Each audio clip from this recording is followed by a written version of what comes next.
Hello class 11। इस class का यानी क्लास 11 का ये मेरा फर्स्ट लेक्चर है और आज हम लोग चैप्टर पढ़ने वाले हैं यूनिट एंड मेजरमेंट्स। और इस चैप्टर में जो सबसे पहला टर्म आता है वो फिजिकल क्वांटिटी। तो without much of due, without formalities हम लोग स्टार्ट करते हैं लिखना। प्लीज आप नोट बनाइए। तो हम लोग लिखते हैं, प्लीज हेडिंग डालिए फिजिकल क्वांटिटीज। चैप्टर का नाम लिख लीजिए unit and measurements, physical quantities. Physical quantities, physical quantity. तो फिजिकल क्वांटिटीज की डेफिनेशन है कि हम जिन चीजों को मेजर कर सकते हैं उनको फिजिकल क्वांटिटीज कहते हैं। और फिजिक्स के सारे लॉज जो हैं वो फिजिकल क्वांटिटी के टर्म्स में एक्सप्रेस किए जाते हैं। दरअसल फिजिकल क्वांटिटी कोई नई टर्म नहीं है। आपने नाम सुना होगा, mass, length, time, temperature, speed, velocity, force, work, energy, power, pressure, impulse, momentum और एरिया, वॉल्यूम, डेंसिटी, ये सब फिजिकल क्वांटिटीज है। पर हम लोग इसको इस बार क्लास 11 में आ गए हैं तो थोड़े डिफरेंट तरीके से डिफाइन और डिस्क्राइब करेंगे। तो फिलहाल हम स्टार्ट करते हैं फिजिकल क्वांटिटी को डिफाइन करना, स्टार्ट करते इसके बारे में पढ़ना। फिजिकल क्वांटिटी की डेफिनेशन हम लोग लिख रहे हैं। फिजिकल क्वांटिटी, हम जिन चीजों को मेजर कर सकते हैं उसको फिजिकल क्वांटिटीज बोलते हैं। और फिजिक्स के सारे लॉज जो हैं, सारे इन्वेंशन जो हैं, वो फिजिकल क्वांटिटी के टर्म्स में एक्सप्रेस किए जाते हैं। तो फिजिकल क्वांटिटी की डेफिनेशन है things which can be measured, things which can be measured, things which can be measured are called physical quantities, are called physical quantities and laws of physics are expressed, laws of physics are expressed in terms of physical quantities,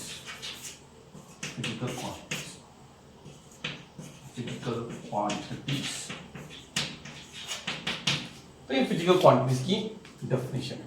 जिन चीजों को हम major कर सकते हैं उनको physical quantities कहते हैं। और फिजिकल क्वांटिटी टर्म्स में ही फिजिक्स के सारे लॉज, रूल, इन्वेंशंस एक्सप्रेस किए जाते हैं। तो अब हम लोग टाइप्स की बात करें अगर फिजिकल क्वांटिटीज की, तो दो तरह की फिजिकल क्वांटिटीज होती हैं। एक होती है फंडामेंटल और दूसरी होती है डेराइव्ड। तो हम लोग लिख सकते हैं टाइप्स ऑफ फिजिकल क्वांटिटीज। आप लिखिए please, types of physical quantities, types of physical quantities, types of physical quantities, physical quantities। मैं स्ट्रांगली रिकमेंड करूंगा आप सभी बच्चों को कि फिजिकल क्वांटिटीज के लिए आपकी जो अप्रोच है वो कैजुअल ना रहे। आप बहुत ही स्ट्रांगली और बहुत अच्छे से फिजिकल क्वांटिटी को समझें, उनके यूनिट्स को। तो अगर आप ऐसा करेंगे तो आपको आगे जाके बहुत सारी आसानी होगी। और अगर आप इस फिजिकल क्वांटिटीज के बारे में थोड़े कैजुअल रहेंगे तो आपको थोड़ी थोड़ी दिक्कतें होंगी, क्योंकि फिजिकल क्वांटिटीज जो है वो फिजिक्स को समझने के रूट्स हैं। तो इनके बारे में किसी ifs and buts and doubts आपको होना नहीं चाहिए। हालांकि मुश्किल नहीं है, कुछ समय के बाद, एक दो क्लास के बाद, एक दो लेक्चर्स के बाद ये काफ़ी इंटरेस्टिंग हो जाएगा अगर आप अच्छे से पढ़ते हैं तो। वो अपन बाद में डिस्कस करेंगे। पर अब हो सके तो आप अच्छे से पढ़िए, क्योंकि अगर आपकी शुरुआत अच्छी होती है, आपने सुना है कि good start is half done. तो अगर आप इसको अच्छे से पढ़ेंगे तो डेफिनेटली आपको आगे फायदा होगा। टाइप्स ऑफ फिजिकल क्वांटिटीज, तो दो तरह की फिजिकल क्वांटिटीज होती हैं। हम लिख सकते हैं there are two types of physical quantities, there are two types of physical quantities, two types of physical quantities. जिनमें से पहली होती है number one is fundamental quantities.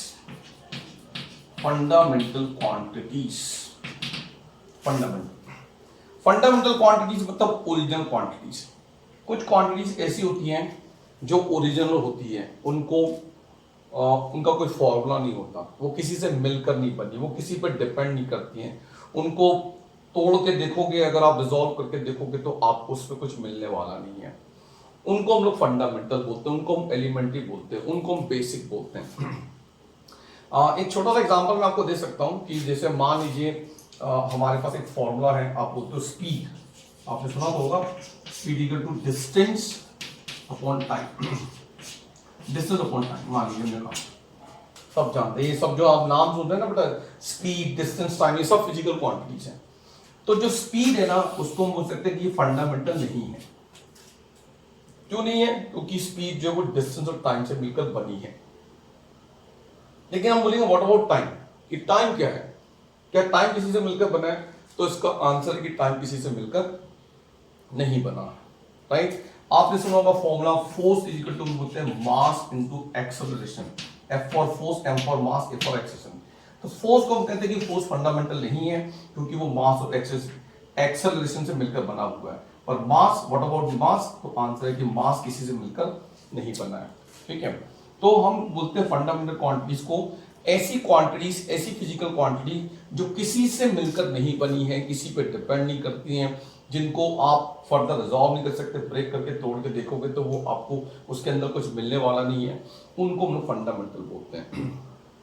देखिए सब्सटेंसेस जो हैं वो क्रिस्टल से मिलकर बने।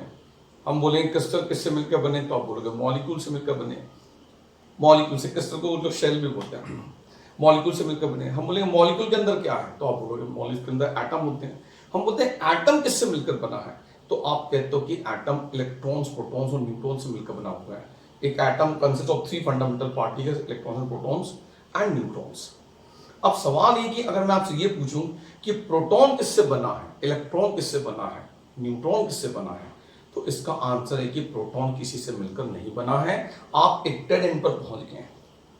इसीलिए हम कहते हैं कि आप शायद केमिस्ट्री में कभी सुनेंगे कि an atom consist of 3 fundamental particles. उसे पार्टिकल भी बोल सकते थे, ऐसा कहा जा सकता था कि एक atom is made of 3 particles, लेकिन नहीं, वो कहते हैं an atom is made of 3 fundamental particles, an atom consist of 3 fundamental particles. Fundamental इसीलिए कह रहे हैं कि आप प्रोटॉन के आगे कुछ फर्दर जा नहीं पाएंगे। अगर आप देखोगे कि प्रोटॉन के अंदर क्या है, तो आप पता चलता है कि प्रोटॉन के अंदर कुछ नहीं है, प्रोटॉन फंडामेंटल पार्टिकल है। तो उसी तरह से आपको समझना है कि जो फिजिकल क्वांटिटी जो है ओरिजिनल है, नेचर में बनी हुई है, किसी पे डिपेंड नहीं करती हैं, उसको फर्दर रिजॉल्व नहीं किया जा सकता, तोड़ा नहीं जा सकता, उनको हम लोग फंडामेंटल क्वांटिटीज बोलते हैं। और दूसरी क्वांटिटी होती है डिराइव क्वांटिटीज। तो फंडामेंटल क्वांटिटीज से मिलकर जो नई क्वांटिटीज बनी हैं उनको हम लोग डिराइव क्वांटिटीज बोलते हैं। और पहले हम लोग फंडामेंटल क्वांटिटी की डेफिनेशन लिख लेते हैं। फंडामेंटल क्वांटिटी हम बोलते हैं द क्वांटिटीज और the physical quantities. The quantities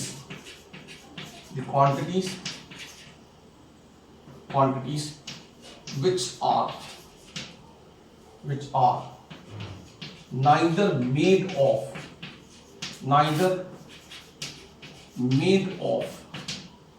any other quantity, neither depend upon, better say, quantity which neither depend upon other quantities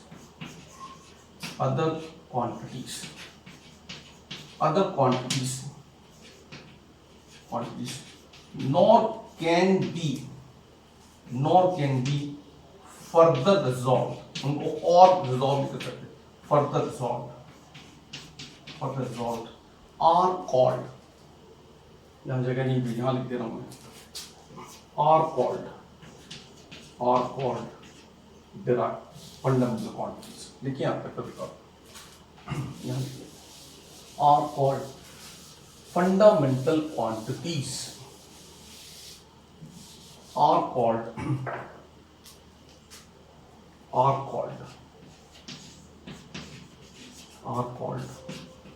fundamental quantities।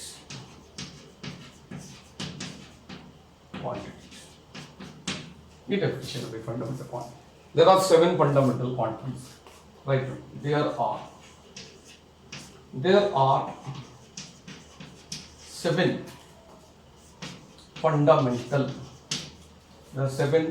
fundamental quantities। 7 fundamental quantities और उनके नाम है, number 1 mass, number 2 is length, number 3 is time, number 4 is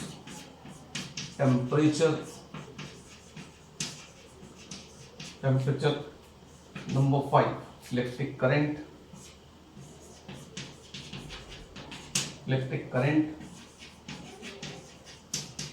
number 6 luminous intensity, जिसको हम लोग amount of substance भी कहते हैं, सॉरी जिसको हम लोग ब्राइटनेस ऑफ लाइट भी कहते हैं। And the last number 7 is amount of substance, ये सब 7 फंडामेंटल क्वांटिटीज है जो ओरिजिनल है, किसी पे डिपेंड नहीं करती हैं। ये फंडामेंटल क्वांटिटीज कहलाती हैं। बाद में इनके क्लब में 2 क्वांटिटीज को और जोड़ा गया, उनको फंडामेंटल तो हम नहीं कहते हैं, पर हाँ उनको सप्लीमेंट्री क्वांटिटीज कहते हैं, पर रखते इन्हीं के साथ है। 2 सप्लीमेंट्री, 2 सपोर्टिंग, 2 ऑक्सिलरी क्वांटिटीज हैं, तो उसी को लिख लेते हैं। प्लीज आप लिखिए angle and solid angle. There are 2 supplementary quantities, there are 2 supplementary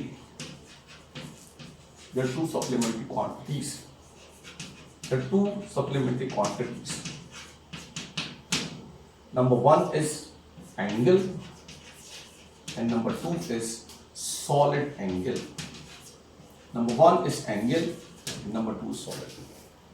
तो 7 और 2 9 ये हमारे पास फंडामेंटल क्वांटिटीज हैं जो किसी पे डिपेंड नहीं करती, इनका कोई फॉर्मूला नहीं है, इनको तोड़ के देखोगे तो कुछ नहीं मिलने वाला है। जैसे अभी मैंने आपको बताया कि अगर स्पीड को बोलेंगे, स्पीड को देखते हैं स्पीड किससे मिलकर बना है, स्पीड को तोड़ के देखो क्या है उसके अंदर, तो आप कहते हो speed equal to distance upon time, यानी कि स्पीड डिस्टेंस और टाइम से मिलकर बना है। पर हम बोलेंगे मास है, मास का कोई फॉर्मूला है, मास का कोई फॉर्मूला नहीं है। मास को तोड़ के देखो कुछ मिलेगा क्या, नहीं मिलने वाला इसके अंदर, क्योंकि वो फंडामेंटल है, क्योंकि वो किसी पे डिपेंड नहीं, इसीलिए इसको फंडामेंटल बोल रहे हैं, क्योंकि इसके अंदर कुछ और नहीं है, राइट। तो ये फंडामेंटल क्वांटिटीज हो गई ओरिजिनल। अब इन्हीं फंडामेंटल क्वांटिटीज को मिलाकर हमने बहुत सारी नई क्वांटिटीज क्रिएट कर ली हैं या वो बन गई हैं, जिनको हम कहते हैं सेकेंडरी क्वांटिटीज या डेराइव क्वांटिटीज। मैं आपको एक एग्जांपल बताता हूं कि हमारे साइंटिस्ट लोग कहते हैं कि नेचर में केवल 7 रंग हैं। स्पेक्ट्रम सुना आपने, VIBGYOR spectrum, there are only 7 fundamental colours in nature, जिसको बोलते हैं लोग विब्ग्योर। वॉलेट के पहले कलर होता है अल्ट्रा वॉलेट, वो हमको दिखाई नहीं देता। रेड के बाद एक कलर होता है इंफ्रारेड, वो भी हमको दिखाई नहीं देता। तो नेचर में केवल 7 कलर्स हैं जो हमको दिखते हैं, violet, indigo, blue, green, yellow, orange and red. These are the only natural 7 का। पूरा हमारे साइंटिस्ट कहते हैं कि पूरे यूनिवर्स में, पूरे ब्रह्मांड में, पूरे नेचर में इनके अलावा कोई 8वां कलर नहीं है। पर ऐसे बहुत सारे कलर्स हैं जो आपने सुने होंगे, लेकिन वो यहाँ नहीं है। मैं आपको बताता हूँ, पिंक यहाँ नहीं है, ब्राउन यहाँ नहीं है, पर्पल यहाँ नहीं है, मैजेंडा यहाँ नहीं है, व्हाइट यहाँ नहीं है, ब्लैक यहाँ नहीं है। तो ऐसे बहुत सारे कलर्स हैं जो आपने सुने होंगे पर यहाँ पर है नहीं। यहाँ पे केवल 7 कलर हैं, violet, indigo, blue, green, yellow and orange. आप जब पेंट की दुकान में जाते हैं पेंट्स खरीदने के लिए, अगर आप जाएंगे और तो वो पेंट वाले दुकान वाले आपको एक ब्रोशर देते हैं, तो उसमें हंड्रेड्स ऑफ कलर्स होते हैं, डजन्स ऑफ कलर्स होते हैं। तो सवाल है कि वो हंड्रेड्स ऑफ कलर्स कैसे बन गए? तो उसका सीधा सा आंसर ये है कि इन 7 कलर्स को डिफरेंट अमाउंट्स में मिलाकर हमने बहुत सारे नए कलर्स क्रिएट कर लिए हैं, और उन सेकेंड कलर्स को हम लोग बोल सकते हैं कि सेकेंडरी कलर्स हैं, वो डिराइव कलर्स हैं, और इन 7 कलर्स को हम बोल सकते हैं कि फंडामेंटल कलर्स हैं। उसी तरह से सेम मैंने आपको ध्यान रखना कि ये जो फंडामेंटल क्वांटिटीज हैं, इनको आपस में मिलाकर हमने बहुत सारी क्वांटिटीज बना ली हैं या वो बन गई हैं, जिनको हम डिराइव क्वांटिटीज कहते हैं। इन 7 क्वांटिटीज के अलावा, और इनको 2 supplementary quantity, angle and solid angle, mass, length, time, temperature, electric current, luminous intensity और अमाउंट ऑफ सब्सटेंस। इन 7 क्वांटिटीज के अलावा आपने जो भी फिजिकल क्वांटिटी सुनी है, बहुत सारी सुनी होंगी आपने, mass, force, velocity, speed, acceleration, work, power, energy, pressure, area, density, volume, impulse, momentum, ये जितनी भी दूसरी क्वांटिटीज आपने सुनी है इनके अलावा ये सब इन्हीं से मिलकर बनी है। तो जो ओरिजिनल क्वांटिटीज है उनको हम कहते हैं कि वो फंडामेंटल क्वांटिटीज हैं, और फंडामेंटल क्वांटिटीज से मिलकर जो बनी है, दो या दो से ज्यादा फंडामेंटल क्वांटिटी जो मिलकर नई क्वांटिटीज बन गई हैं उनको हम कहते हैं डिराइव्ड क्वांटिटीज। तो डिराइव्ड क्वांटिटीज की डेफिनेशन बड़ी सिंपल हो गई है कि ऐसी quantities which are made of two और more than two fundamental quantities. तो हम लिख सकते हैं डिराइव्ड क्वांटिटी की definition.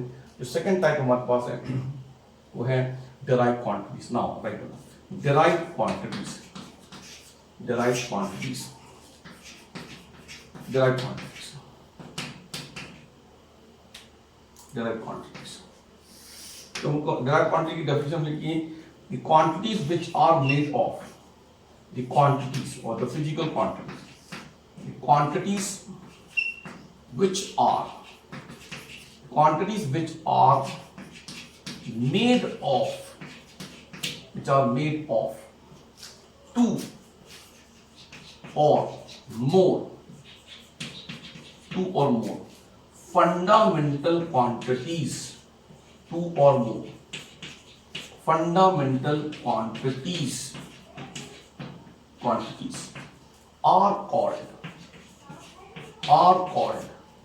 derived quantities, are called derived quantities। ये डेफिनेशन है डिराइव्ड क्वांटिटीज। नोट करें प्लीज इसको। और जैसे मैंने बताया आपको कि ढेरों एग्जांपल्स हैं इनके, बहुत सारे एग्जांपल्स हैं भाई।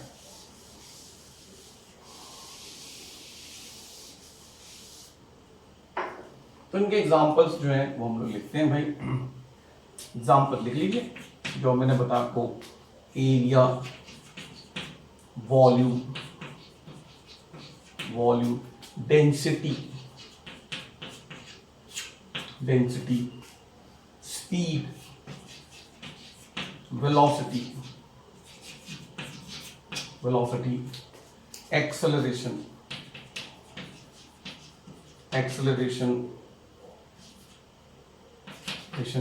Force, momentum, impulse, energy, power, pressure. भैया थक जाओगे लिखते लिखते, बहुत सारी, तो धीरे धीरे अपन पढ़ेंगे इनके बारे में। नोट करें प्लीज को।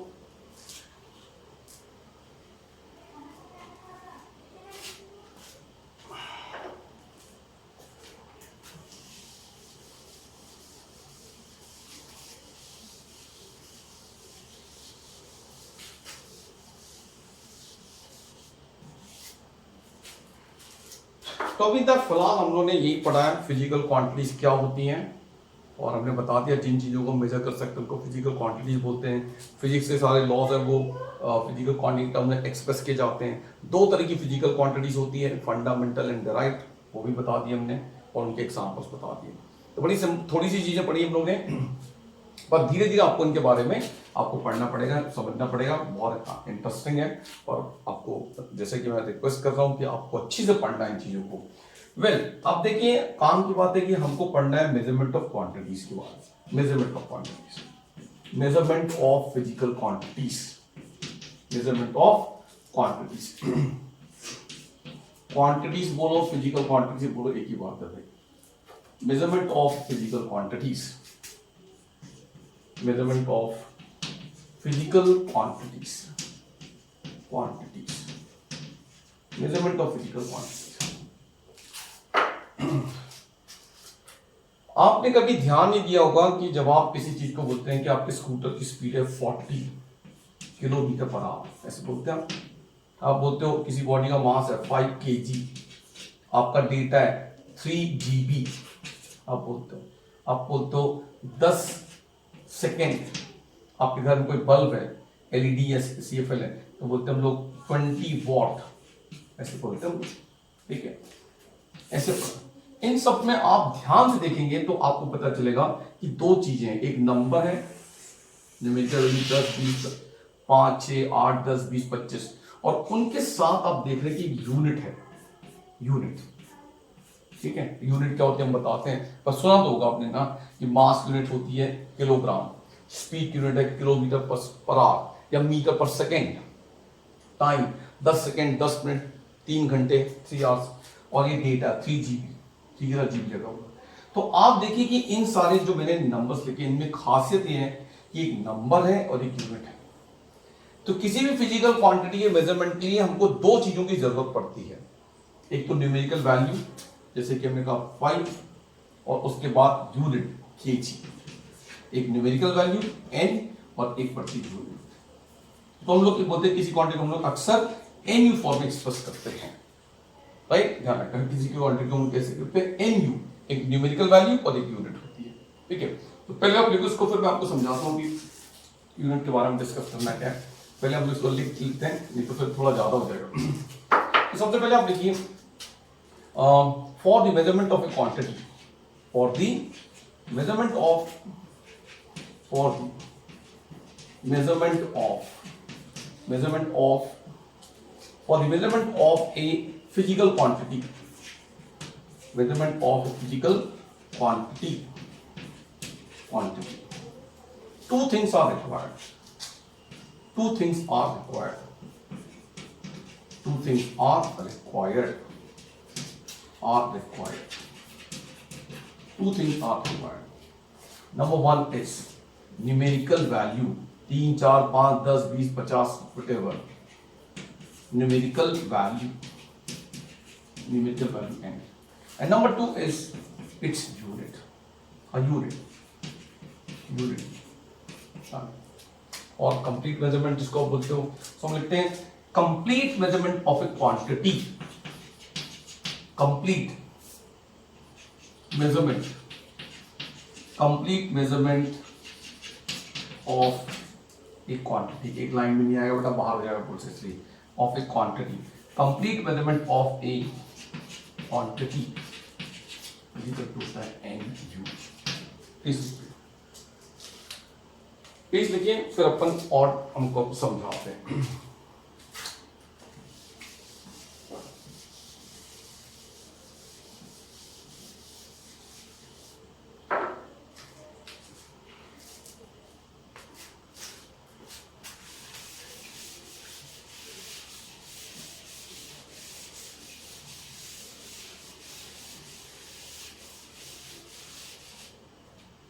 कंप्लीट क्या बताते हैं NU।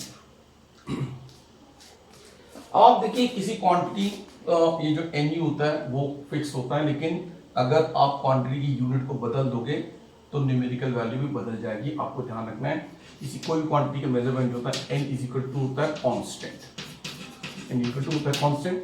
सो आप लिखते हैं ऐसे n1 u1 equal to n2 u2 equal to n3 u3 and so on, right. मैं आपको इसका छोटा सा एग्जांपल बताता हूं, तो बहुत ही आसान है। जैसे हमने लिख दिया 1 आवर, तो n1 इक्वल टू 1 हो गया और r इक्वल टू u1 हो गया, n1 इक्वल टू 1 और u1 इक्वल टू r। पर 1 आवर को आप 60 मिनट्स में लिख सकते हैं, तो ये बदल गया। देखिए न्यूमेरिकल वैल्यू 60 हो गई, 1 की 60 हो गई क्योंकि यूनिट बदल गई है, राइट। इसी तरह से हम लिख सकते हैं 1 आवर इक्वल टू 3600 सेकेंड भी होता है। ध्यान, तो आप देख सकते हैं 1 आवर बोलो चाहे 30, सब लोग जानते हैं मैथमेटिकली, आप सब जानते हैं कि ये तीनों चीजें इक्वल है, 1 आवर और 36 मिनट्स और 3600 सेकेंड ये बराबर है। तो न्यूमेरिकल वैल्यू अगर बदलेगी तो u बदल जाता है, आपको ध्यान रखना है। और इसलिए कहते हैं कि अगर u बढ़ेगा, यूनिट बड़ी होगी, तो न्यूमेरिकल वैल्यू छोटी हो जाएगी, n घट जाएगा। और इसको ऐसे लिखते हैं n is inversely proportional to u। आपने सुना होगा, आप ऐसे पढ़ते होंगे a is proportional to b और a is inversely proportional to b, सुना है आप लोगों ने? इसे पढ़ते हैं a is directly proportional to b और इसे पढ़ते हैं a is inversely proportional to b। जब a is directly proportional to b होता है तो b को बढ़ाओगे तो a भी बढ़ेगा, b बड़ा होगा तो a भी बड़ा होगा। यहां पर a is inversely proportional to b, b को बढ़ाओगे तो a डिक्रीज होगा, b अगर बड़ा है तो a छोटा है। वही चीज यहां पर है, अगर यूनिट बड़ी होगी तो न्यूमेरिकल वैल्यू छोटी होगी। r एक बड़ी यूनिट है, इस चीज से 1 आया, मिनट एक छोटी यूनिट है, तो ये 60 आ गया। सेकंड और छोटा यूनिट है तो 3600 हो गया। तो किसी भी क्वांटिटी के मेजरमेंट में आप जितनी बड़ी यूनिट यूज करोगे न्यूमेरिकल वैल्यू उतनी छोटी होगी, और जितनी छोटी यूनिट यूज करोगे न्यूमेरिकल वैल्यू उतनी बड़ी होगी। जैसे कि एक और एग्जांपल आप देख लीजिए, लिख सकते हैं n। चलिए तो अभी मैं लिखाता हूँ, इसमें ये लिखा आपने नाम लिख सकते हैं। जैसे फॉर एग्जांपल, एक और example, 1 kilometre equal to 1000 metre होगा, और अगर इसमें हम लोग 2 जीरो और बढ़ा दें तो ये सेंटीमीटर हो जाएगा, और अगर आप इसमें 1 जीरो और बढ़ा दें, 5 तो हो चुके हैं अभी ना, 1 जीरो और बढ़ा देंगे तो ये मिलीमीटर हो जाएगा, राइट। तो वेल आपको ध्यान रखना है कि यहाँ पर n inversely proportional to u है, ये आपको ध्यान रखना है बेटा। और इसीलिए हम लोग डिस्कस करते हैं ये यूनिट अगर बड़ी होगी तो न्यूमेरिकल वैल्यू छोटी हो जाएगी। तो हम लिखना है n is inversely proportional to u। और आपको ये भी सीखना पड़ेगा कि जहां कहीं भी प्रोपोर्शन का साइन होता है हम वहां पर इक्वल का साइन लगा के constant, a constant into 1/u, और भी से nu is equal to constant होगा। और सो आप लिखते हैं nu, और जो भी लिखते हैं और लिखते हैं, u इधर आ गया तो लिखते हैं nu is equal to constant, a constant. ठीक है, ये तो यूनिट बाई में, पर इसकी लंबी कहानी है और वो कहानी मैं बताता हूँ, प्लीज इसको नोट कीजिए।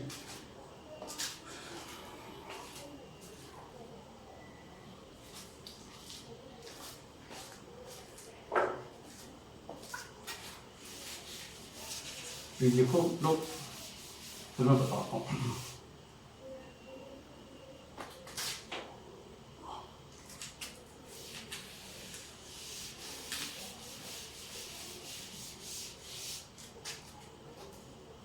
यूनिट, तो देखिए यूनिट जो है, ध्यान रखना बच्चे लोग, यूनिट, और हम बोल सकते हैं unit of a physical quantity,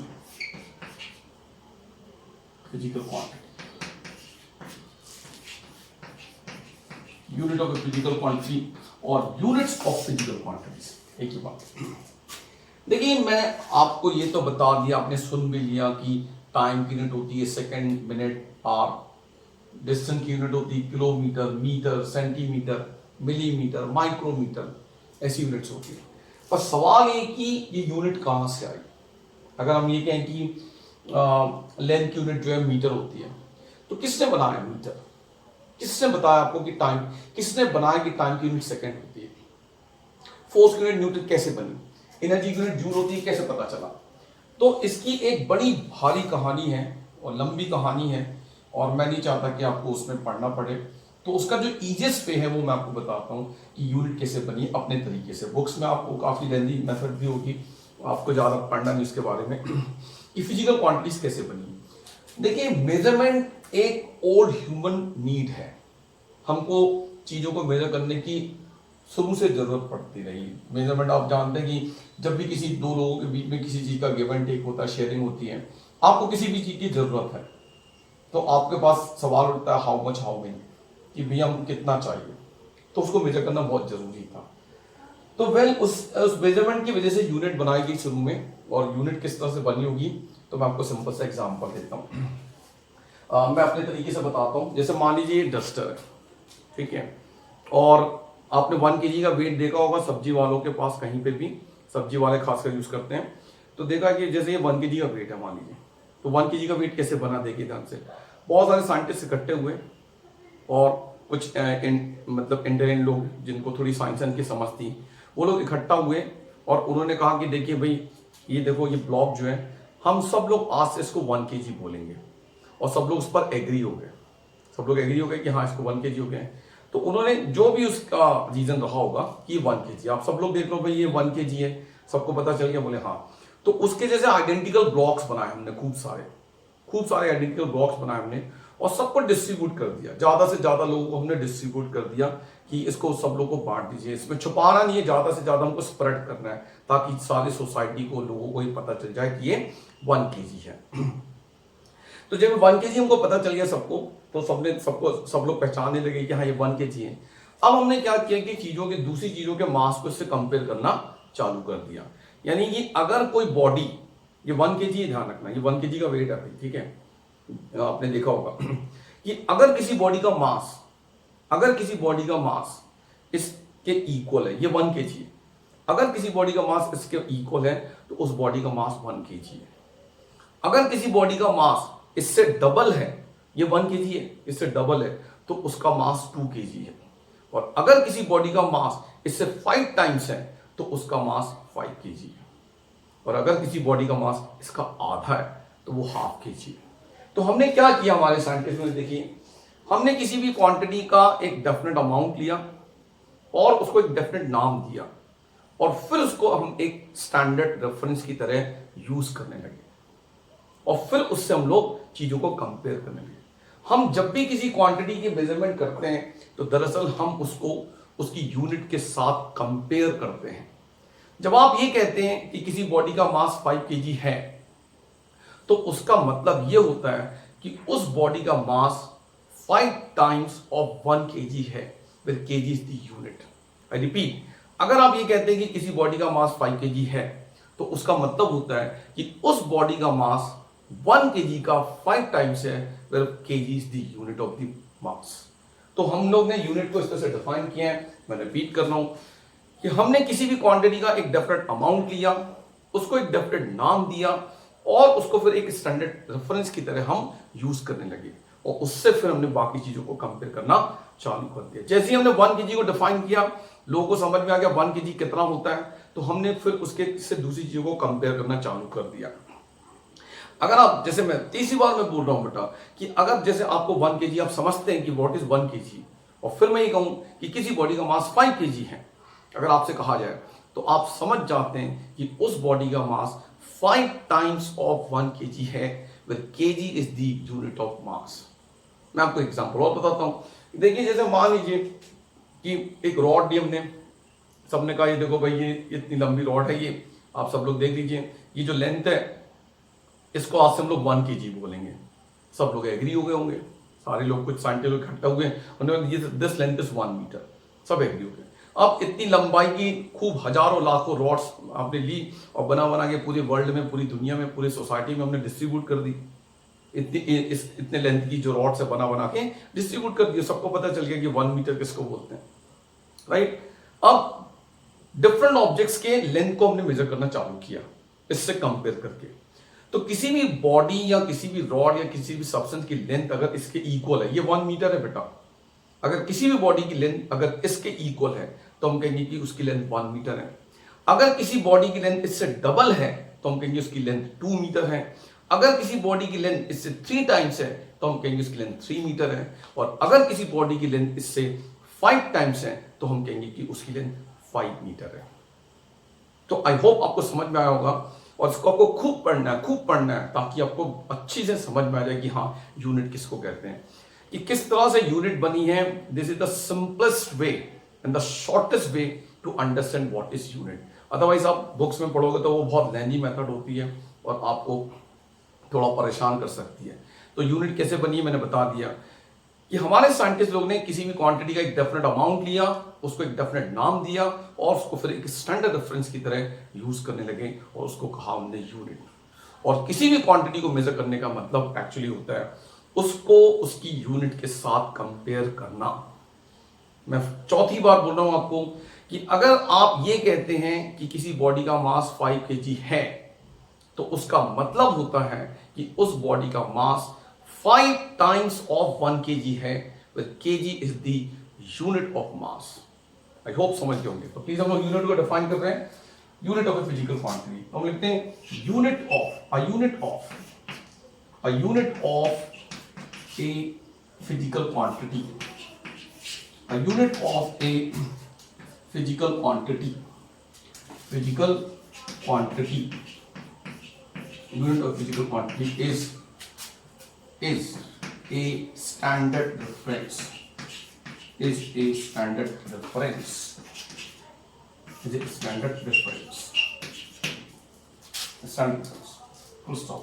और लिख लीजिए a certain amount of a quantity, a certain amount of a quantity, certain amount of quantity is taken as standard, taken as a standard. A certain amount of a quantity is taken as a standard and a definite name is given to it.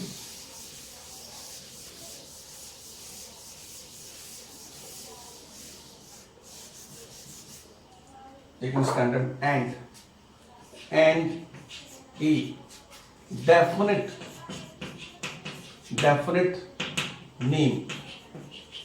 name is given to it, which serves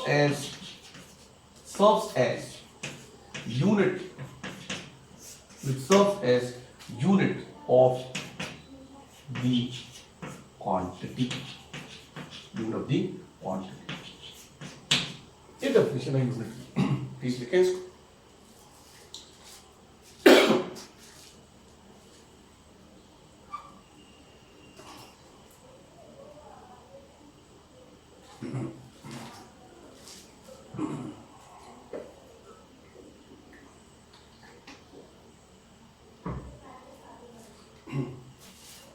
तो देखिए भाई, हमने जब हमारे scientist लोगों ने, हमारे physicist लोगों ने जब यूनिट को बनाया, तो ऐसा नहीं कि किसी भी अमाउंट को उन्होंने यूनिट बना दिया।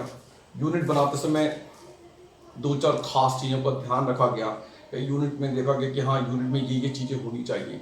तो किसी यूनिट में क्या क्या चीज़ें होनी चाहिए ताकि वो एक अच्छी यूनिट हो, वो हम लोग बता दें। तो हम लिख सकते हैं प्रॉपर्टीज या लिख सकते हैं characteristics of units. Characteristics of units, एक यूनिट में क्या क्या खास बातें होनी चाहिए। तो number 1, a unit should be well defined। Unit means unit of physical quantity. a unit should be well defined। should be well defined। a unit should be well defined। Well defined का मतलब होता है easy to understand, without any doubt, without any confusion. किसी भी physical quantity में ऐसी नहीं होना चाहिए वो बहुत डिफिकल्ट हो, कॉम्प्लिकेटेड हो, उसमें किसी भी कंफ्यूजन और डाउट हो। 1 kg, पूरी दुनिया जानती है व्हाट इज 1 kg। अगर आप किसी व्यक्ति से 1 मीटर 1 किलोग्राम बोलोगे तो आई डोंट थिंक कोई ऐसा आदमी आपको कभी मिलेगा जो 1 kg को नहीं समझता है। तो वेल डिफाइंड का यही मतलब होता है कि आसानी से समझ में आए, बहुत क्लियर हो, बहुत साफ हो, किसी भी तरह की उसमें doubts, confusions, ifs and buts नहीं होना चाहिए, वो अच्छी यूनिट मानी जाती है, right. Number 2, a unit should be neither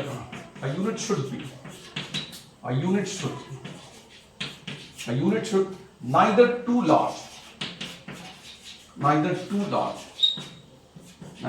large nor too small, right.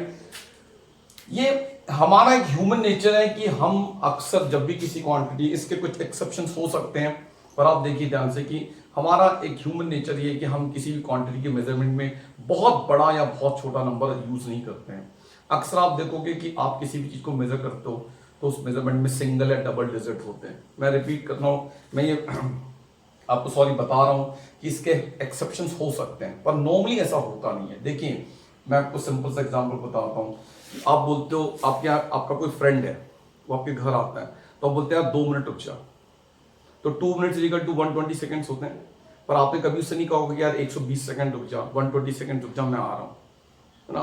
Technically तो आप कुछ गलत नहीं हो, 2 मिनट्स इक्वल टू 120 सेकंड्स होते हैं, पर we are not using such terms ना, हम लोग ज़्यादा बड़े नंबर्स बोलते नहीं। हमारे मेजरमेंट में हमेशा 1 या 2 डिजिट के नंबर्स होते हैं। अब आप देखिए, आप मान लीजिए किराने की दुकान में अगर 1 किलो शक्कर लेते तो आप बोलते भैया 1 किलो शक्कर दे दीजिए। 1 किलोग्राम इज इक्वल टू 1000 ग्राम होता है। आप अगर उसको बोलोगे कि 1000 ग्राम शक्कर दे दीजिए, आपने ऐसा कभी नहीं कहा होगा।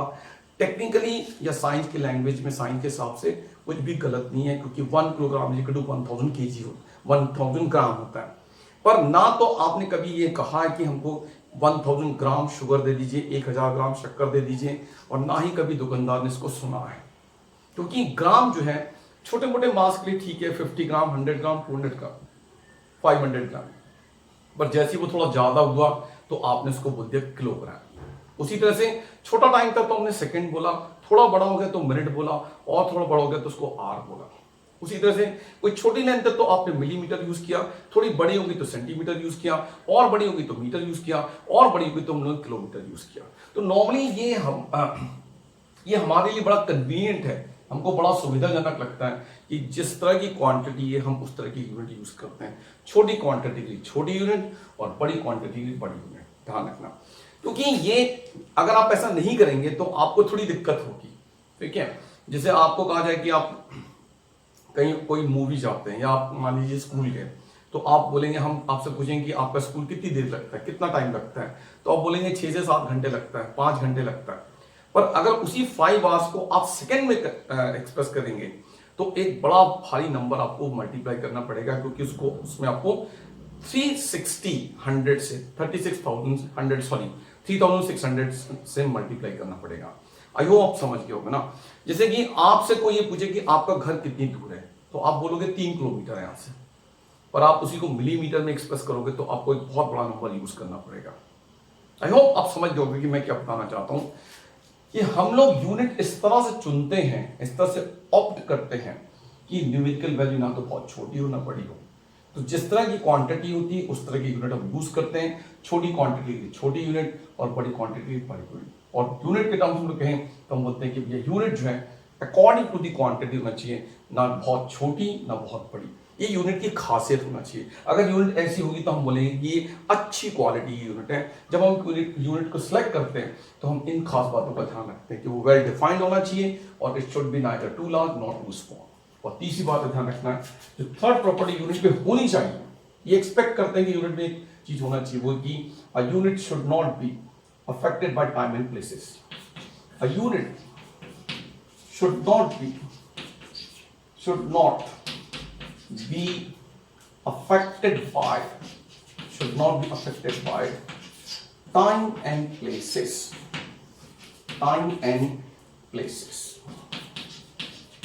यूनिट में ये भी प्रॉपर्टी होना बहुत जरूरी है कि भैया भोपाल का 1 kg, इंदौर का 1 kg, दिल्ली का 1 kg, मुंबई का 1 kg, कलकत्ता का 1 kg, चेन्नई का 1 kg अगर डिफरेंट होगा तो प्रॉब्लम होगी कि नहीं। नंबर 2, इंडिया का 1 kg, पाकिस्तान का 1 kg, अमेरिका का 1 kg, फ्रांस का 1 kg, जर्मनी का 1 kg डिफरेंट होगा तो प्रॉब्लम होगी कि नहीं होगी।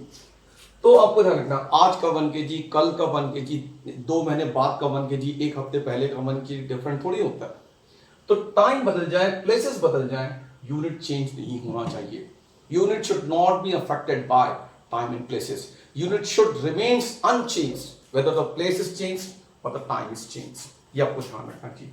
ये एक्सपेक्ट करते हैं हम लोग कि ये खासियत, ये प्रॉपर्टीज एक फिजिकल क्वांटिटी की यूनिट में होनी चाहिए ही, मस्ट है, ध्यान रखना।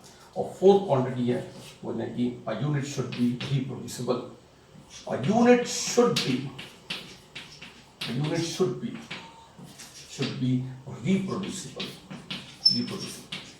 reproducible. तो ये हम बाद में बताएंगे कैसे होती है। तो अब थोड़ा ज्यादा हो जाएगा, इसलिए आप इनको पढ़ो।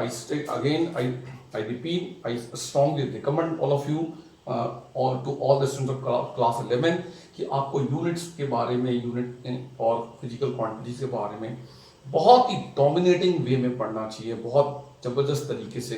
क्योंकि अगर आप इसको जितना पढ़ेंगे आपकी चीज़ें उतनी आसान होने वाली हैं, और अगर आप इसको थोड़ा सा कैजुअल रहेंगे तो फिर आपको थोड़ी दिक्कत होती है। तो आज के लिए इतनी रखते हैं। Thank you very much.